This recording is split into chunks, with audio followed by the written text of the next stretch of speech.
Assalamualaikum warahmatullahi wabarakatuh. Perkenalkan, nama saya Yafiatul Nabila dengan NIM 21033135. Di sini saya akan menjelaskan tentang rangkaian arus bolak-balik. Nah, di mana tujuan pembelajaran ini yaitu melalui kegiatan pembelajaran model pembelajaran Discover Learning dengan pendekatan saintifik, peserta didik mampu membangun kesadaran akan kebesaran Tuhan Yang Maha Esa dan mampu menunjukkan sikap kritis, kreatif, teliti, gemar membaca, kolaboratif, jujur, bertanggung jawab dalam menganalisis rangkaian arus bolak-balik serta penerapannya serta mempresentasikan prinsip kerja penerapan rangkaian arus bolak-balik dalam kehidupan sehari-hari. Nah, kompetensi dasar dan indikator pencapaian dari pembelajaran ini yaitu kompetensi dasar yang pertama yaitu menganalisis rangkaian arus bolak-balik serta penerapannya, di mana indikator pencapaiannya yaitu yang pertama, mengidentifikasi informasi tentang karakteristik arus, tegangan, dan sumber arus bolak-balik. Nah, selanjutnya menganalisis arus dan tegangan dengan sumber arus bolak-balik, rangkaian RLC dengan sumber arus bolak-balik, daya pada rangkaian arus bolak-balik. Mengeksplorasi rangkaian resonansi dan pemanfaatannya untuk pencairan frekuensi pada radio. Nah, selanjutnya menganalisis penerapan arus listrik bolak-balik dalam kehidupan sehari-hari. Nah, kompetensi dasar yang selanjutnya yaitu mempresentasikan prinsip kerja penerapan kerangkaian arus bolak-balik dalam kehidupan sehari-hari, di mana indikator pencapaiannya yaitu mempresentasikan penerapan arus listrik bolak-balik dalam kehidupan sehari-hari.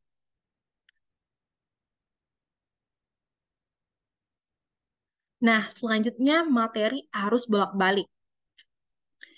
Rangkaian arus bolak-balik.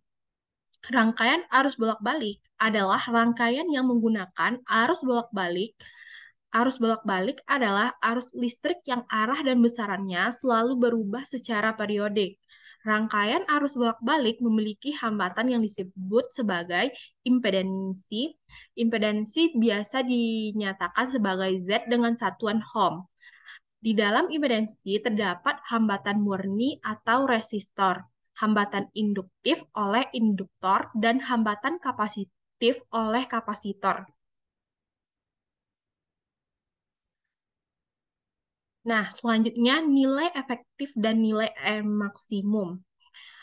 Arus listrik bolak-balik adalah arus listrik yang memiliki nilai sesaatnya berubah dari nilai negatif hingga positif. Nilai negatif inilah yang menunjukkan arah terbalik. Nilai yang sesuai dengan keadaan ini yang paling banyak digunakan adalah fungsi sinus. Kuat arus dan tegangan arus bolak-balik yang memenuhi fungsi sinus ini dapat dirumuskan sebagai berikut. I sama dengan IM sin WT. V sama dengan Vm sin WT. Nilai yang termuat pada persamaan itu adalah nilai maksimum. Tetapi jika diukur dengan alat ukur, ternyata memiliki nilai tersendiri. Nilai inilah yang terpakai dalam kerja komponen listrik dan dinamakan nilai efektif. Hubungan nilai maksimum dan nilai efektif ini memenuhi persamaan sebagai berikut. IF sama dengan IM per akar 2. VIF sama dengan VM per akar 2. Nah, berikut merupakan grafik dari fungsi sinus, di mana Vm sama dengan V maksimum sin WT, dengan IM sama dengan V maksimum sin WT. Selanjutnya, sifat-sifat resistor, induktor, dan kapasitor. Resistor, induktor, dan kapasitor saat dilalui arus bolak-balik akan memiliki sifat-sifat yang berbeda. Sifat-sifat itu dapat dijelaskan sebagai berikut. Yang pertama, resistor. Jika sebuah resistor dialiri arus bolak-balik, ternyata arus dan tegangannya tetap sefase. Nilai hambatannya tetap dan sering disebut reaktansi resistif. Sifat ini sama saja saat resistor dialiri arus searah. Nah, selanjutnya, induktor. Sebuah induktor dialiri arus bolak-balik ternyata memiliki sifat yang berbeda dengan resistor. Arus bolak-balik yang melewati induktor akan ketinggalan fase terhadap tegangannya atau sering dikatakan tegangannya mendahului arus 90 derajat atau plus 90 derajat.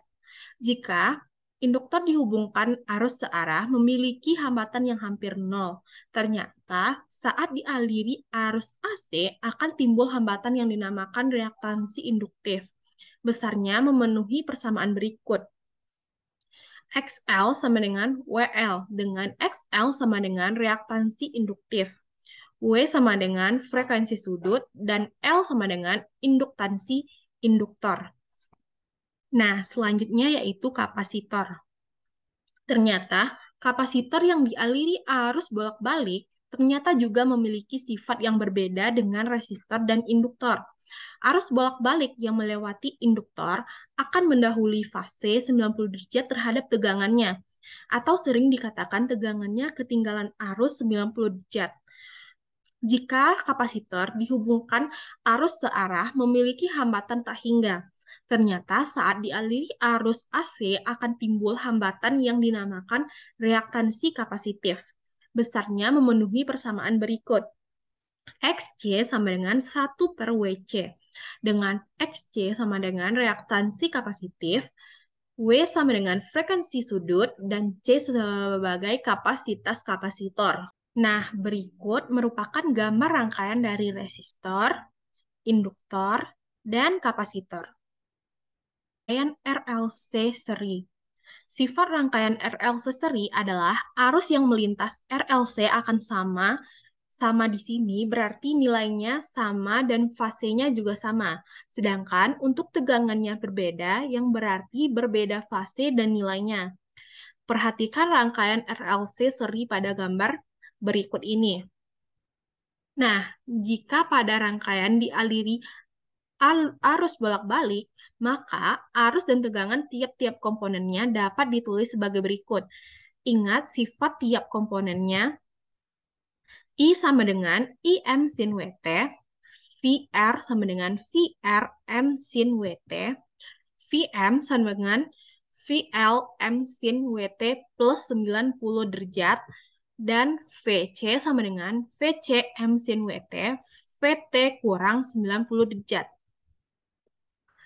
Nah, untuk menentukan hubungan tiap-tiap besaran ini dapat digunakan analisis vektor dengan fase sebagai arahnya. Analisis ini dinamakan fasor atau fase vektor. Dengan analisis fasor ini dapat digambarkan hubungan arus dan tegangan pada masing-masing komponen seperti gambar di samping. Untuk tegangannya dapat diwakili reaktansinya dari diagram fasor itu dapat berlaku hubungan matematis seperti berikut. V kuadrat sama dengan VR kuadrat ditambah VL kurang VC kuadrat. TG sama dengan VL dikurang VC per VR. Jika dihubungkan dengan hukum Ohm, maka persamaan di atas dapat dibagi dengan kuat arus kuadratnya, sehingga diperoleh hambatan pengganti. Hambatan pengganti pada rangkaian AC ini dinamakan impedansi. Impedansi dapat juga diperoleh dari diagram fasor pada gambar 6.9b. R kuadrat sama dengan R kuadrat ditambah XL dikurang XC kuadrat. Nah, selanjutnya keadaan resonansi. Coba kalian perhatikan kembali nilai TG. Saat nilai TG sama dengan 0, dinamakan terjadi keadaan resonansi. Keadaan ini bisa terjadi jika memenuhi VL sama dengan VC, XL sama dengan XC, Z sama dengan R. Akan memenuhi frekuensi resonansi sebesar VR sama dengan 1 per 2V akar LC. Daya arus bolak-balik. Pada saat dialiri arus bolak-balik, komponen-komponen listrik akan menyerap energi dengan daya yang diserap memenuhi persamaan berikut. P sama dengan VEF dikali IEF dikali cos. Cos alfa disebut dengan faktor daya. Nilai cos alfa dapat ditentukan dari diagram fasor. Nah, selanjutnya yaitu contoh soal. Sumber tegangan bolak-balik menghasilkan tegangan sesuai dengan fungsi V sama dengan 120 cos 20 VT, di mana T dalam detik. Besar tegangan efektif dan frekuensi sumber tegangan bolak-balik jika akar kuadrat sama dengan 1,41 adalah. Nah, diketahui rangkaian tersebut merupakan rangkaian AC, yaitu dengan nilai Vm sama dengan 120 volt, W sama dengan 20 farad per sekon, dan akar kuadratnya diketahui yaitu 1,41. Nah, di sini ditanya yaitu besar tegangan efektif dan frekuensi. Nah, untuk mencari tegangan efektif, maka tegangan efektif sama dengan Vm per akar kuadrat. Tegangan efektif di mana nilai Vm yaitu 120 dibagi dengan akar kuadratnya yaitu 1,41, maka didapatkan nilai tegangan efektifnya yaitu 85 volt. Nah, selanjutnya untuk mencari nilai frekuensi. W sama dengan 2V dikali F. Maka nilai F sama dengan W per 2V. Maka F sama dengan 20V dibagi 2V, maka didapatkan frekuensi sama dengan 10 Hz.